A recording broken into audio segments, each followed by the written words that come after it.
Almost 20 years ago, Tupac Shakur wrote about a rose that grew from concrete.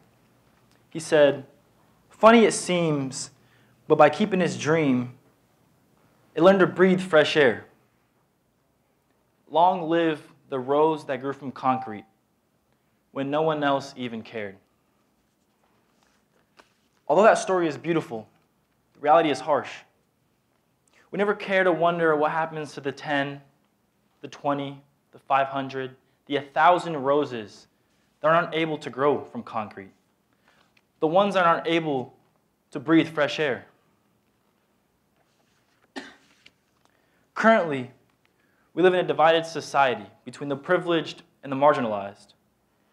For the marginalized, the only way to become successful is to become a rose that grows from concrete. For me to become successful, I had to interfere with my marginalization. I had a vision of this idea for what the rose represented. An education that I could work for, a house that I could own, a family from whom I could provide for. This is the American dream, I said to myself. But what interferes with being able to attain the American dream? See, this dream is built on the blood, sweat, and tears of men and women from all over the globe. We bust our asses picking tomatoes $1 a crate, but we can't even buy them for ourselves in the grocery store. The American dream is what we strive to create, but in the end, we do not reap what we sow.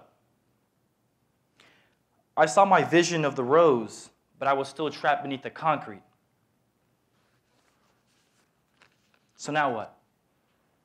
I knew I had to become the first person in my family to pursue a higher education. But before that, I had to abandon the belief that a college education was something that only people with wealth could acquire. See, knowledge and education is a universal currency of our world.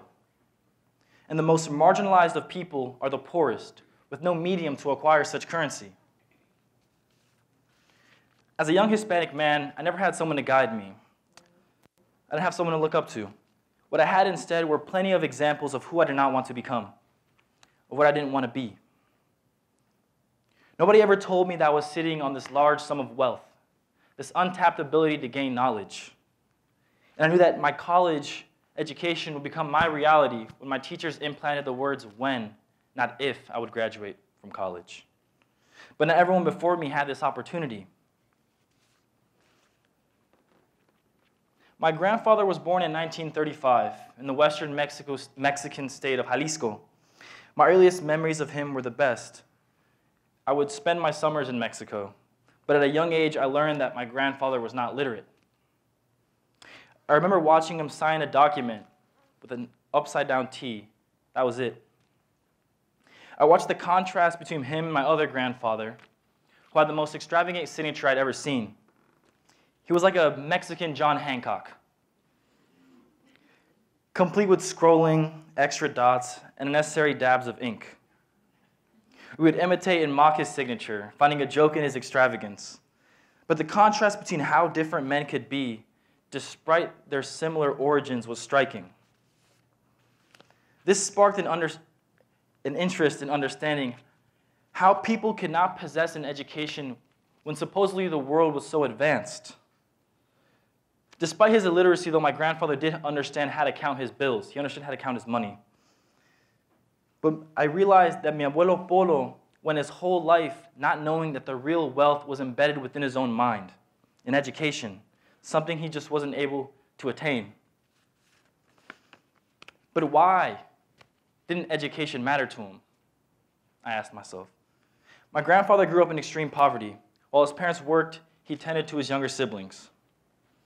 When trying to fulfill the basic needs becomes the focal point in life, education and knowledge are no longer priorities. When physiological needs aren't met, one cannot continue to climb the pyramid seen in Maslow's hierarchy of needs. The future belongs to those who prepare for it today, said Malcolm X. But that didn't make sense to me. What itched for me was the thought that people couldn't prepare for the future when their worry today is keeping the lights on and stomachs full. Thousands of miles north and decades later in America, people still face the battles begotten by being marginalized by oppressive institutions created decades prior.